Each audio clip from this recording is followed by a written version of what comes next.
2010 ते 2024 या 14 वर्षाच्या काळामध्ये अनुसूचित जातीसाठी 13% आरक्षण धोरणानुसार 8,915 पदे हे रिक्त आहेत आणि उपयोजनेमध्ये 1,11,813.19 कोटीची तरतूद असताना 26,889.14 कोटी हे खर्च झालेले नाही. त्यामुळे दलितांच्या विकासावर परिणाम झालेला आहे.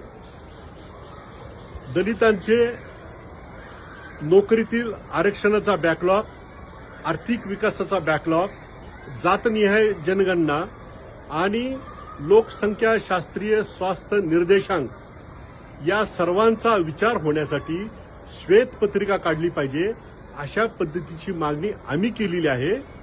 आणि दुसऱ्या बाजूला एका मातंग समाजाच्या 1.5 शहाण्या पुढाऱ्याने अनुसूचित जाती वर्गाच्या नोकर भरती बंदी असावी अशा पद्धतीची मागणी केलेली आहे. म्हणजे हा दलित समाजाशी द्रोह आहे, गद्दारी आहे, बेईमानी आहे. जग बदल घालून घाव सांगून गेले मज भीमराव, लोकशाहीर अण्णाभाऊ साठेंनी म्हटलेलं आहे. पोचीराम कांबळेंनी मराठवाडा विद्यापीठाच्या नामांतरासाठी आणि डॉक्टर बाबासाहेब आंबेडकरांच्या नावासाठी पहिला शहीद झालेला आहे. आणि विठ्ठल उमप यांनी आंबेडकर वादाचा शाहिरीतून लोकांच्या समोर मांडणी करून, लोकप्रबोधन करून लोकसंगीताला प्रतिष्ठा प्राप्त करून दिलेली आहे.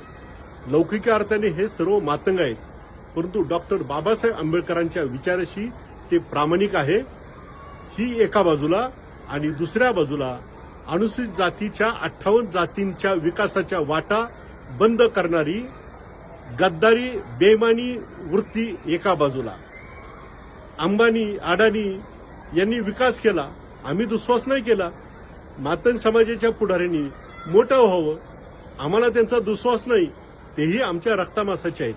परंतु आपला स्वार्थ साधत असताना दलितांच्या विकासाच्या वाटा बंद केल्या तर दलितांच्या मनामध्ये त्यांच्याबद्दल दलितांचे शत्रू, दलितांशी गद्दारी आणि दलितांशी बेईमानी अशी प्रतिमा निर्माण झाल्याशिवाय राहणार नाही.